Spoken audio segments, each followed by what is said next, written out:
네, 국회의원 15명을 뽑는 730 재보궐선거 후보자 등록이 일주일 앞으로 다가왔습니다. 하지만 여야 모두 공천 작업에 어려움을 겪고 있는 모습입니다. 국회로 가보겠습니다. 김준영 기자.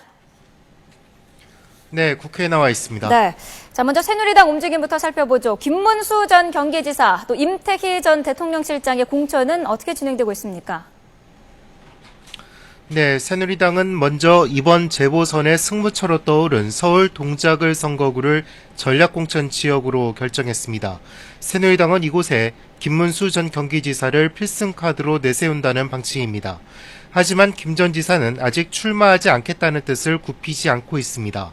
김 전 지사 측은 당의 요청 이후 김 전 지사가 이번 선거에 참여할 계획이나 생각이 전혀 없다는 뜻을 밝혔다고 전했습니다. 하지만 윤상현 사무총장은 3구 초려가 아니라 10구 초려를 해서라도 후보로 모시겠다고 말했습니다. 윤 사무총장은 지사직을 떠난 그제부터 연락을 취하고 있고 김 전 지사 외에 차선책은 생각하고 있지 않다고 덧붙였습니다. 새누리당은 또 역시 전략공천 지역으로 선정한 경기 수원 정에 임태희 전 대통령실장을 내세우겠다는 계획입니다. 임 전 실장은 애초 경기 평택을에 출마하려고 했지만 컷오프에서 탈락하자 재심을 청구했습니다. 그러자 윤 사무총장 등이 임 전 실장을 찾아가 설득에 나섰고 임 전 실장도 출마를 긍정적으로 검토하고 있는 것으로 전해졌습니다.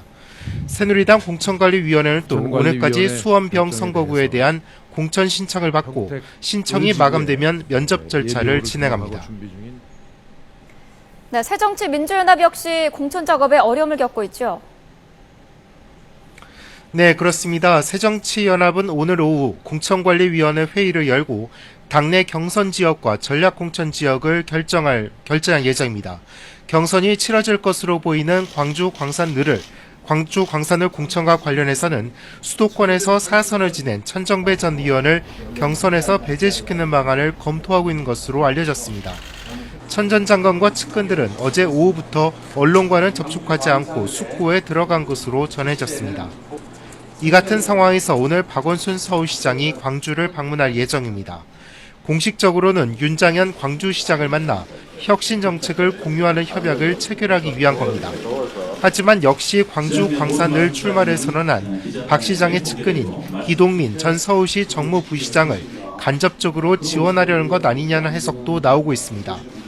서울 동작을의 경우 안철수 공동대표의 측근인 금태섭 대변인의 전략공천 가능성이 꾸준히 제기되고 있지만 허동준 지역위원장 등 다른 공천 신청자들의 반발이 거셉니다.